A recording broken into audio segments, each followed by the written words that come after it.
হে জগতবাসী, আজ আমি শামীম আলী চিশতি আপনাদের সামনে একটি আলোচনা নিয়ে আসলাম। সে আলোচনাটি হলো যে সর্ব অঙ্গ মায়ের মতো, বিয়ে করেছো কার মতো।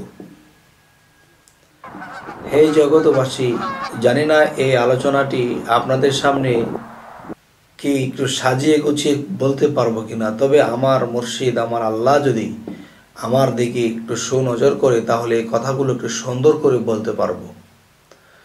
তবে আজকের যে আলোচনাটি, যে আপনারা থাম্বনেলের মধ্যেও পেয়েছেন, যে সর্ব অঙ্গ মায়ের মতো, বিয়ে করেছো কার মতো।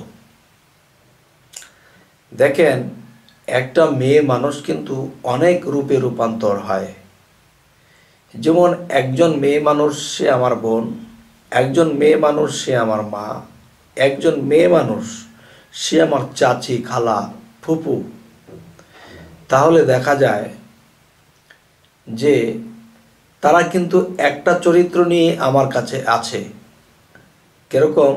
যে আমার চাচি সে চাচি, যে আমার বোন তো বোনই, যে আমার শাশুড়ি সে তো শাশুড়ি।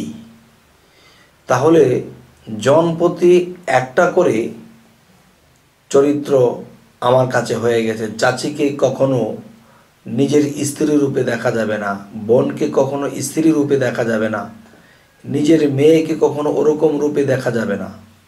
তাহলে বোঝা গেল যার যে চরিত্র আমার সাথে একই চরিত্র সারা জীবন যতদিন বেঁচে থাকি। কিন্তু স্ত্রীর চরিত্র একজন স্বামীর কাছে কয়েক প্রকারের চরিত্র, কয়েক প্রকারের ধরন। কেমন? যেমন আমার স্ত্রী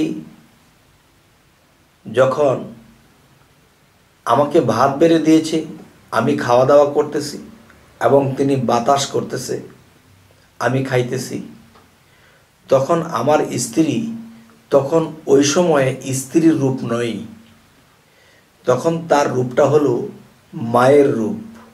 মা যেরকম সন্তানকে বাতাস করে খাওয়াইতেছে, তখন সেখানে স্ত্রী রূপে তাকে দেখা যাবে না। যে একজন মা একজন সন্তানকে যখন খাওয়ায় তখন সেই ধ্যান খেয়াল রাখতে হবে। আচ্ছা, এ হলো নিজের স্ত্রী একটি মায়ের রূপ নিয়ে নিল। এরপরে আসি, যখন যে দেখা যায় কাপড় চোপড় ধুইতেছে, ঘর পরিষ্কার করতেছে, বা বিভিন্ন কাজে কামে আছে, বা নাস্তা বানাইতেছে, যে কোনো একটা কাজে যখন সে থাকে, তখন দেখা যায় একটা কথা আমি বলে থাকি যে এই পৃথিবীতে সমস্ত নারীকে যদি কেউ মায়ের রূপে দেখে, নিজের স্ত্রী ব্যতীত সমস্ত নারী জাতিকে যখন মায়ের রূপে দেখবে, তখন তার কখনোই এই দিকে কুদৃষ্টি যাবে না, যেহেতু মায়ের দিকে কখনো কুদৃষ্টি করা যায় না। আচ্ছা, তো এখন বিষয় হলো যে নিজের মায়ের পেটের বোন, তখন মনে করব যে সে কাজ করতেছে, ঘরে ছেলে মেয়েদেরকে লালন পালন করতেছে, তখন সে একটা রূপ নিল, এটা বোনের রূপ নিল। এখানে অন্য কোনো রূপে তার দিকে আমার কল্পনা বা তার দিকে চাওয়া যাবে না। আচ্ছা, যখন সে একনিষ্ঠভাবে আমাকে হাত দুটো ধরে বলতেছে যে তুমি আমার স্বামী, তুমি আমার কাছে অনেক দামি, তো এখন বলবো কিছু কথা আমি। সেটি হলো যে আমার জন্যে তুমি এই জিনিসটা কিনে এনো, আমার জন্য তুমি এই জিনিসটা এনে দিও। তখন এখানে স্বামী স্ত্রীর মহব্বতে একজন আরেকজনের দিকে তাকানো হচ্ছে, এবং দেখা যায় যে স্ত্রীর রূপটা কখন আসে, যখন দেখা যায় যে নিজের একই ঘরে বাসস্থান, একই ঘরে শোয়া ওঠা বসা, তখন স্বামী স্ত্রীর যে রূপ তাদের মধ্যে এসে যাবে, সেই কল্পনা, সেই ধ্যান ধারণাটা এসে যাবে। সর্বসময় তাকে একই রূপে দেখা যাবে না, বিভিন্ন রূপে দেখা যাবে। তখন কি হবে, আমাদের ঘরের মধ্যে ছেলে মেয়ে যারা আছে তারা দেখতেছে যে আমার আব্বা আম্মা ঠিক যেমন একজন আরেকজনের মুরব্বী, এরকম একটা ভাব তাদের মধ্যে পাওয়া যাচ্ছে এবং তারা এই জিনিসটা শিখতেছে। এবং দেখা যায় যে